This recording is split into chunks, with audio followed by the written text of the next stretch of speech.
Ички сынчылыктын жогору атагынын бирөө акылманд аталган. Акылмандык сынга толуу шарты. Акылдуу жетилип, бардык нерсеге акыл кое ала турган, элдин, адамдын көйгөйүнө акыл көрсөтө ала турган, бийик, билги атактарына толуп ашкан, элге акыл болоорлуу санат, насыят, макал, лакап, нуску сөздөрү чыгарган. Баш акыл үчүн, акылман эл үчүн болгондо акылман атка конот. Кыргыз адам сынчылык тарыхында Айкөл Манас бийлигине акылмандар тобун курганы. Анда Олуя, Кемеңгер, данышмандар болгон бөлөк. Арналуу акылман аталган Бакай, кийин Олуя, Алмамбет данышман сыяктуулар болгон.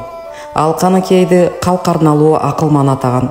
Каныкейдин акылмандык чегин жаманды күткөн жакшыдай, жиндини күткөн бакшыдай, бакшыны күтөр кожодой деп жаманга жакшы мамиледе болуп, жиндини айыктыруучу бакшы болуу аларын белгилеп, теңдеши жок акылмандыгын сүрөттөгөн.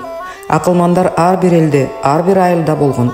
Жакынкы заманда Кыргызда Бейшаки аталган акылмандардын акылмандыгынын басма сөздөргө жазып келет.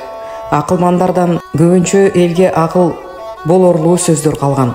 Акылмандын өзү өлсө да сөзү өлбөйт. Акылмандын кеби кеп, баары журтка эп. Акылмандын уга турганы арбын, айта турганы ас деген сынчылардын сын сөздөрү макалга айланган. Кармыштегин Макелек Өмүрбай уулу. Кыргыз сынчылык жана көчөт маданияты.